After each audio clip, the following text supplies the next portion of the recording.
Anyat Kusani. Anyat Kusani. Gunach ho ho. Thank you for being here. Thank you for coming to see what our uncles and our aunties and our grandparents have taught us. We would like to thank Sealaska for inviting us here.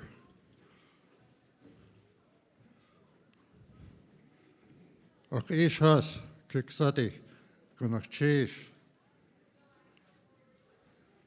Ach at has kiksha gunach chish.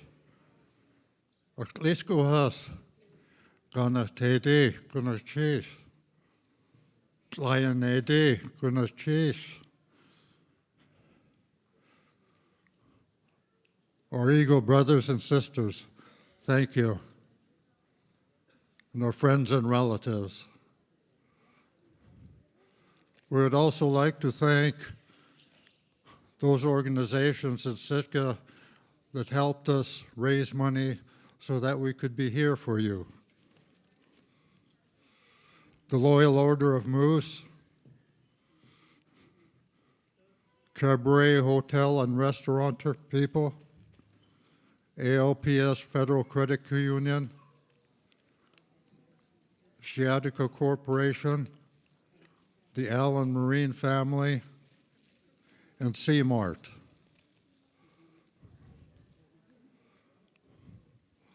This evening and this celebration, we are dedicating our performance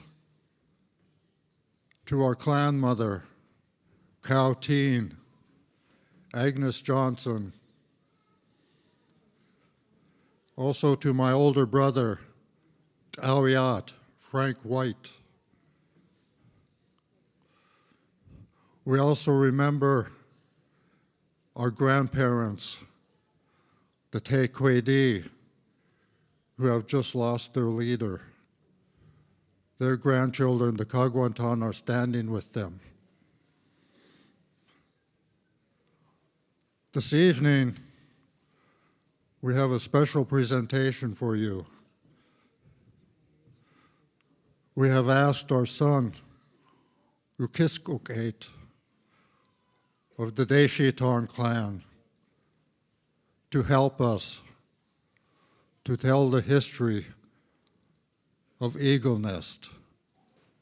Kunachish, ho ho, Ukiskukate.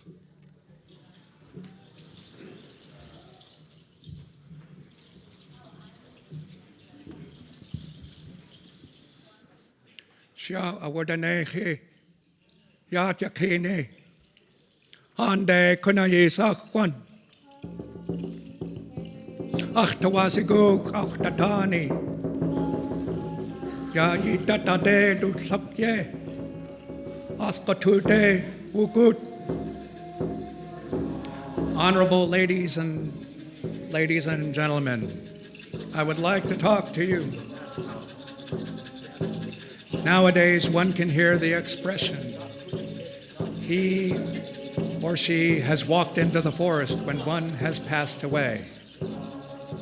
I would like to now tell you one story, perhaps one of many, of how this expression came to be and of the origin of the Eagle Nest House. Many hundreds of years ago, a new disease came to the shores of our peoples. Many Kaagwaantaan and those of numerous other clans began to die. Not one village, not one clan house was spared from this devastating new epidemic. All throughout Tlingadani, cries of Agana, Agana, such cries of anguish could be heard. In many instances, the Tlingit were dying so quickly that there was not time to give a proper burial, which was and is so important to the Tlingit people. The Echt, once considered so powerful, some people call them shamans or medicine men, They were weak, sick from this devastating new disease that came to our shores. In many instances, when the Tlingits knew their time was drawing near, they would walk into the forest. Sanagugakate went running home scared. She held on to her grandmother and asked, "What is happening, grandmother? What is all this screaming and crying outside?" Sanagugakate and her grandmother are the only known and documented Tlingits of the Kaagwaantaan to have survived this deadly disease. Sanagugakate wanted to go outside. Her grandmother told her no, they were not to go outside just yet. Some time passed. Sanagugakate asked her grandmother, "Can we go outside? It is starting to quiet down out there." The grandmother finally agreed and went with Sanagugakate to look around the village. They saw and heard things which they could not understand, but continued to look.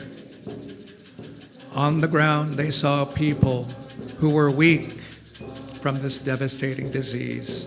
They were crying out to their clan leaders, "What is happening to us? What is happening to us?" The clan leaders could not answer, for they had asked that same question of the Icht. The Icht could not answer, for they were sick and stricken by this deadly disease never seen before. Confused, Sanagugakate continued on her way to her friend's house. She saw people, weak, walking into the forest, some with crying children. She came upon people, a young man, crawling and crying out, "Mama, Mama," and another who looked at her as she went by and said, "Don't forget me." She arrived at her friend's house, saw a man lying on the mat, and said, "Where is my friend?" The man could barely answer above a whisper, so Sanagugakate continued on her way to her uncle's. The grandmother was weak, not from age, but from what she had witnessed. Families and friends she had grown up with were now dying one after the other. Sanagugakate returned home, grief-stricken, never having found her friend. She clung to her grandmother. "Where is my friend? Where is our family?" The grandmother could not answer. It was days later. She had buried her own sons. In all her years, she had never seen a disease like this.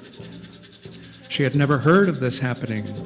Not there, not anywhere else. Some time passed as they continued to die. Families were tending to their loved ones. They were crying. They were watching them die. Mothers, fathers, brothers, sisters, nieces, nephews, aunties, uncles, husbands, and wives.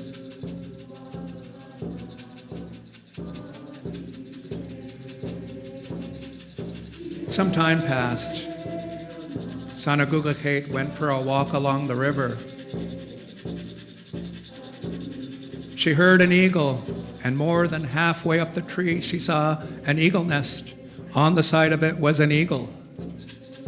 Curiosity drove Sanagugakheit to climb the tree and look in the nest where she saw 2 eggs.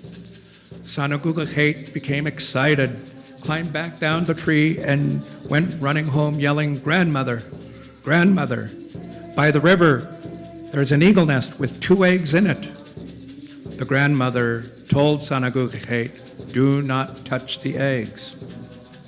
Cautious but curious as children can be, Sanagugakheit would check on the eagle eggs frequently, looking at them, talking to them. One day, Sanagugakheit discovered the eggs had hatched, and in their place were 2 eaglets. Sanagugakheit became excited. She climbed back down the tree and ran home yelling, "Grandmother, grandmother, the eggs have hatched. There are now 2 eaglets." The grandmother reminded her time and again, "Do not touch the eaglets." Sanagugakheit continued to check on the eaglets until one day she climbed the tree and decided to take one of the little eaglets home as a pet. Sanagugakheit would tell the eagle, "You are my child. I am your mother. Your name will be Kakut, which was my brother's name, and I give it to you. My brother was taken from me by the deadly disease which came to our shores.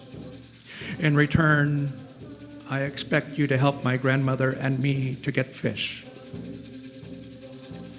When the eagle was grown up and was big enough to get his own food, he would fly out to sea and get fish and all of nature's food for the old lady and Sanagugakheit, whom he came to know as Mother.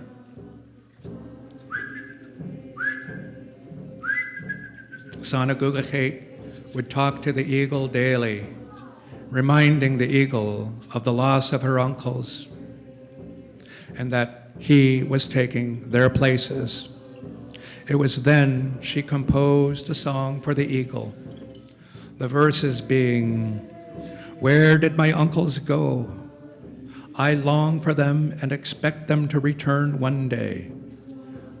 I ask again, where did my uncles go? How I long for them and expect them to return. Perhaps this eaglehead will replace you, my uncles. Maybe this eaglehead will replace you, my uncles." The eagle continued to get fish and other foods for the old lady and Sanagugakheit. When Sanagugakheit was old enough to marry, she married Kanachte of the Koho clan, thus ensuring the survival of the Kaagwaantaan. There are 4 house posts in the Sitka National Historical Park, which come from the Eagle Nest House of the Kaagwaantaan of Sitka, Alaska. They are believed to be over 200 years old. Later came the house screen of the Eagle Nest House. It is 100 years old, or thereabouts. The Eagle Nest House was financed by Achlet Kwe, whose father's name was Sitka Jack, and her mother's name was Mary Jack. The financing for the building of Chakudehit, that was it.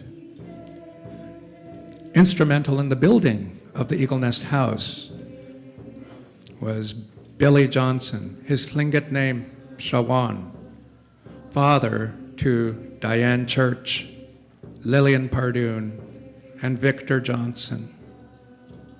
The lumber for the building of the Eagle Nest House came from the village of Angoon and from Hood Bay. Once the house was completed, the screen of the Eagle Nest was put into place. It became a clan house. It became the Eagle Nest House in Tlingit Chakudehit. It still stands there today, however, in disrepair. It is not even in the hands of the Kaagwaantaan anymore. It is owned privately. It was said that a clan exists beyond the mere structure of a clan house. You, the people of the Eagle Nest House, Chakudehit, you are Chakudehit. Gunakchish to my father's people for asking me and allowing me to tell this story so that it does not come out as bragging on their part.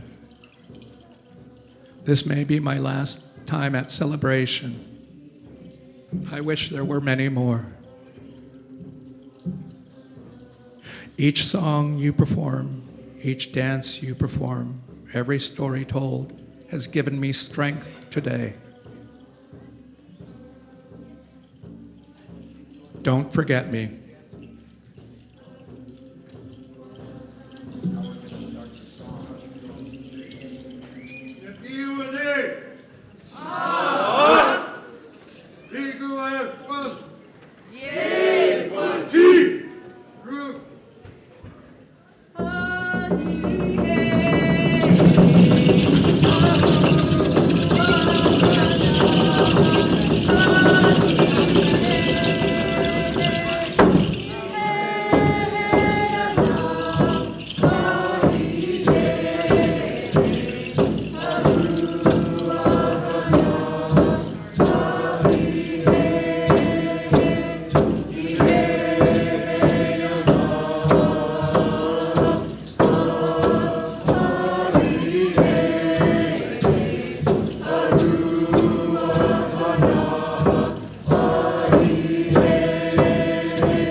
Kunashish Anyat Usani. Thank you for your attention. As is our custom and our tradition amongst the Tlingit people, when we have asked our opposites to help us, we reward them in some manner. We have asked our son to help us out with the story, Yukiskukate.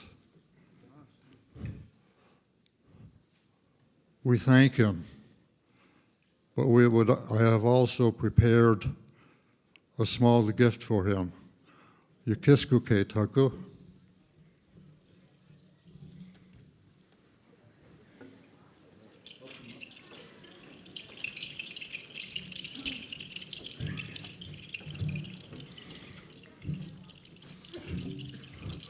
A small contribution from your father's people to help you out in whatever it is you have in mind. Gunakchish. Gunakchish achishas. Yewe. Gunakchish. We will never say goodbye, my people. We never say goodbye. We say to ye kwasatin tatsu. We will see each other again. Gunakchish.